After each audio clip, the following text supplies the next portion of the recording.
যারা পুরুলিয়া টিপে আসবে অবশ্যই কিন্তু বরন্তিটা কভার করবে, খুব সুন্দর জায়গা। রাস্তাগুলো কিন্তু অসাধারণ সুন্দর, ভিউগুলো সেই দুপাশে কিন্তু রয়েছে মাটির ঘর, ওর উপরে রয়েছে টালির চালা। এই লোকেশনটা কিন্তু বেশ সুন্দর লাগে। সামনের বোর্ড বলছে অযোধ্যা হিল 81, পুরুলিয়া 43, পাঞ্চের দাম 29। কত এক্সাইটেড? পাহাড় না সমুদ্র? পাহাড় নাকি সমুদ্র? ফাইনালি আমরা এসে গেছি পাহাড়ে। Welcome to Purulia. ঘড়িতে সময় সকাল 5টা বেজে 32। এখানে পুরুলিয়া ডিস্টেন্স দেখা যাচ্ছে 302 কিলোমিটার, সময় লাগবে 6 ঘন্টা 26 মিনিট। আমাদের শহর ব্যান্ডেল থেকে পুরুলিয়া যাওয়ার জন্য দুটো রাস্তা রয়েছে, একটা হচ্ছে আরামবাগ বিষ্ণুপুর হয়ে, আর একটা রয়েছে বর্ধমান দুর্গাপুর দিয়ে। বাট আমরা যাব বর্ধমান দুর্গাপুর হয়ে। দুর্গা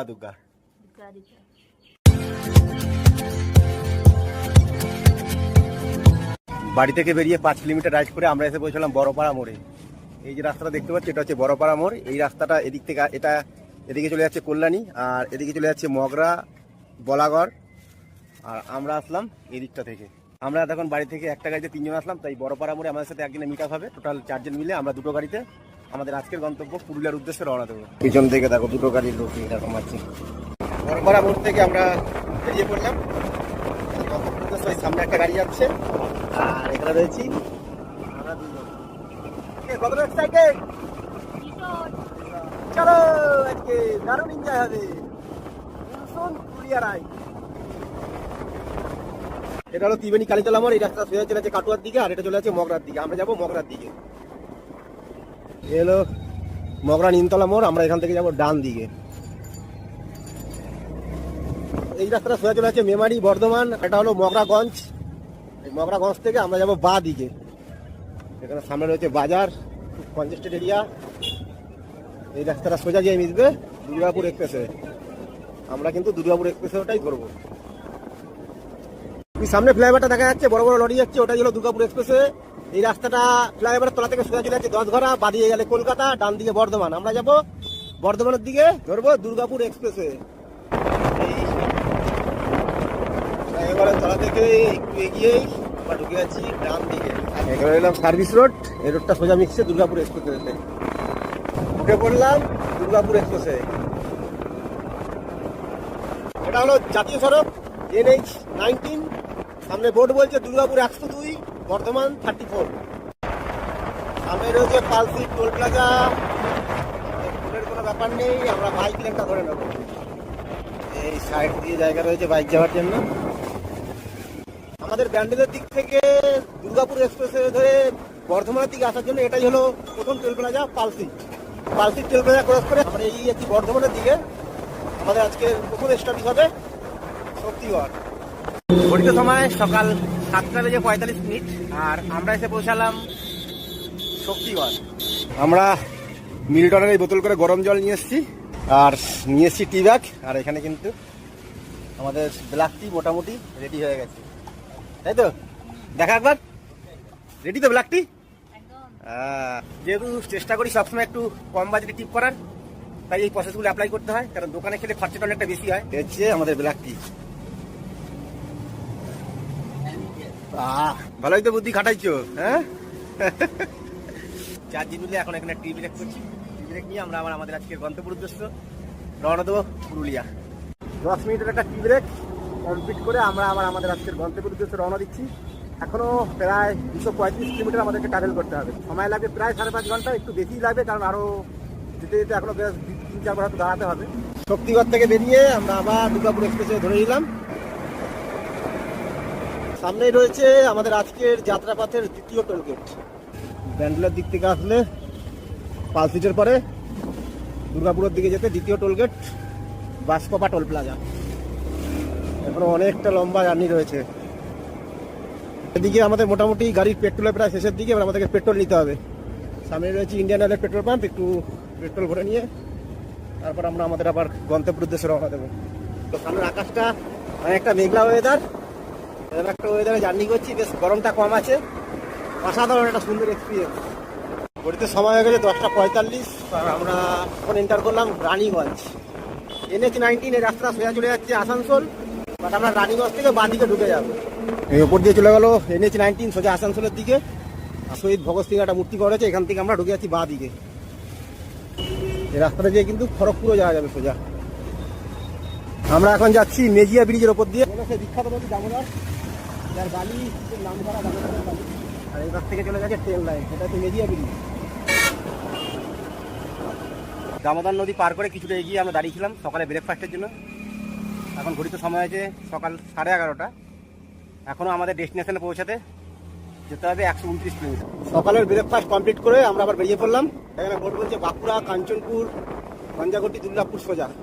এটা হলো বেজে স্কুল মোড়ে, এই রাস্তাটা সোজা চলে যাচ্ছে বাঁকুড়ার দিকে। আমরা ঢুকে এবার ডান দিকে অযোধ্যা পাহাড় এদিকে। এখান থেকে অযোধ্যা পাহাড় ডিস্টেন্স প্রায় 128 কিলোমিটার। বাঁকুড়া ছাড়িয়ে আমরা ঢুকে গেছি পুরুলিয়া। এই যে রাস্তা ঢুকছে এটা চলে যাচ্ছে বরন্তির দিকে। বরন্তি লেকটা দেখে আমরা আবার ব্যাক করবো। বরন্তি লেকের ডিস্টেন্স এখান থেকে ওই 8.5 কিলোমিটার। রাস্তাগুলো কিন্তু অসাধারণ সুন্দর, ভিউগুলো সেই বরন্তি যে লেকটা রয়েছে তার আশেপাশে 1 কিলোমিটার মধ্যে কিন্তু অনেক রিসর্ট রয়েছে, আস্তে আস্তে দেখতে পারলাম।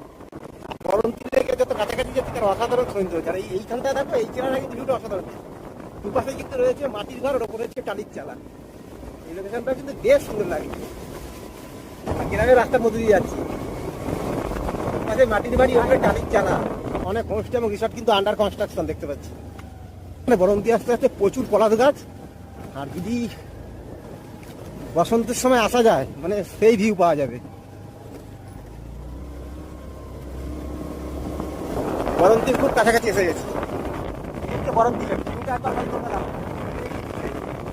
পুরুলিয়া ভ্রমণে আমরা এসে গেছি আমাদের আজকে প্রথম ঘুরে দেখার জায়গা বরন্তি লেক। এই মুহূর্তে আমি দাঁড়িয়ে রয়েছি ঠিক বরন্তি লেকের সামনেই। এই রাস্তাটা মনে হচ্ছে পুরো একদম যে পাহাড়টা রয়েছে বরন্তি লেকের পাশে, রাস্তাটা মনে হচ্ছে পুরো যেন গিয়ে একদম পাহাড়ে মিশে গেছে। আর অপরূপ সুন্দর এর সৌন্দর্য। এই হলো পাহাড়টা আর এই হচ্ছে বরন্তি লেক। দূর থেকে দেখতে পাচ্ছি জলটা কিন্তু অনেক পরিষ্কার। এই হলো চারপাশটা, যতদূর চোখ যায় ও পাশে কিন্তু বড় বড় বেশ দেখা যাচ্ছে উঁচু উঁচু টিপি পাহাড় রয়েছে।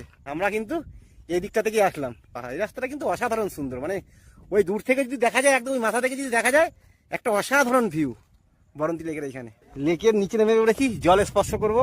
তো দেখতে পাচ্ছি অনেকে স্নানও করছে আর জল কিন্তু অনেক পরিষ্কার। বড় বড় যে পাথর রয়েছে সেগুলো কিন্তু পরিষ্কার বয়ে যাচ্ছে। এই হলো জল, শান্তি। বরন্তিটা কিন্তু বেশ সুন্দর জায়গা। লেকের ধারে অনেকক্ষণ সময় কাটালাম আর আশেপাশটা কিন্তু খুবই সুন্দর, মানে বেশ দেখি একদম মন ভরে গেল। এবার আমরা আবার যেখান থেকে ঢুকলাম সেই মেন রোডের দিকে যাবো। গিয়ে যারা পুরুলিয়া টিপে আসবে অবশ্যই কিন্তু বরন্তিটা কভার করবে, খুব সুন্দর জায়গা।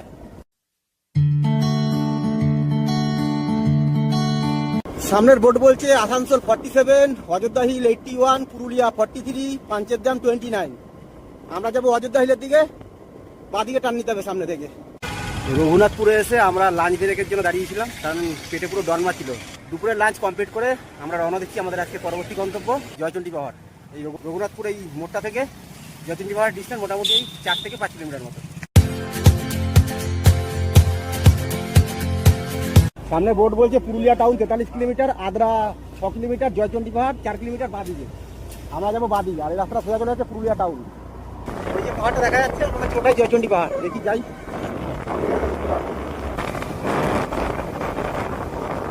ফাইনালি আমরা চলে এসেছি জয়চণ্ডী পাহাড়। এই পাশে একটা পাহাড় রয়েছে আর এই পাশেও একটা পাহাড় রয়েছে। আর জয়চণ্ডী হলো এটা, এই যে পাহাড়টা এটা হচ্ছে জয়চণ্ডী পাহাড়। এর ওপরেও কিন্তু একটা জয়চণ্ডী মন্দির আছে, বাট ওই সাইড দিয়ে সিঁড়ি আছে, সিঁড়ি দিয়ে উঠতে হবে। তো জয়চণ্ডী ছাড়াও কিন্তু আশেপাশে আরো অনেকগুলো পাহাড় রয়েছে। আমার কিন্তু এই পাহাড়টা বেশি ভালো লাগছে।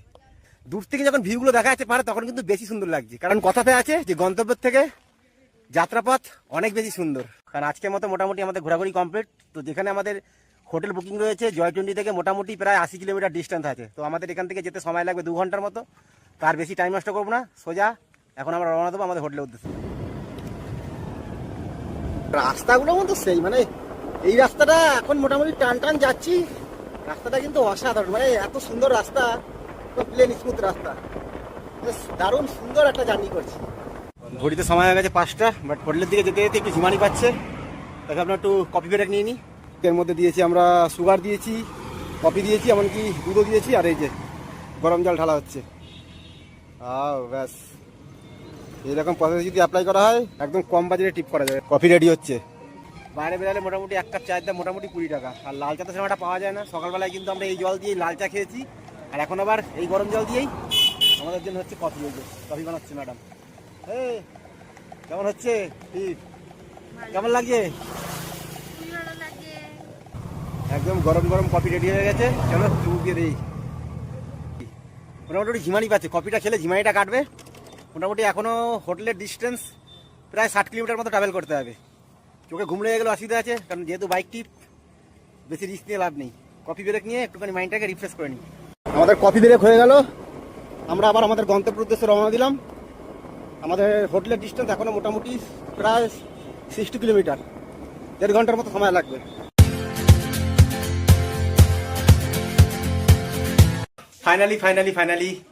ফাইনালি আমরা পৌঁছে গেছি পুরুলিয়া, আর এই মুহূর্তে রয়েছি কিন্তু হোটেলের ভেতরে।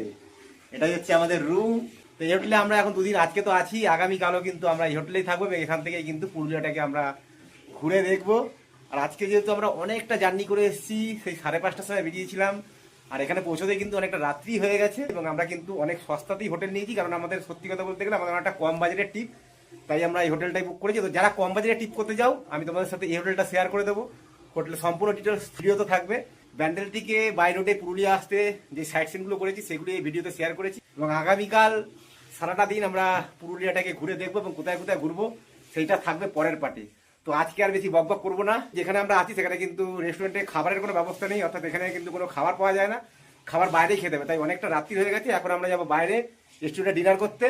তারপরে মোটামুটি আজকের দিনটা আমাদের এখানে শেষ হবে। এই ব্লগটা আমি এখানেই শেষ করছি, দেখা হচ্ছে পরের পর্বে। তো চলো, আপাতত সবাই খুব ভালো থেকো, সুস্থ থেকো, সবাইকে গুড নাইট, টাটা।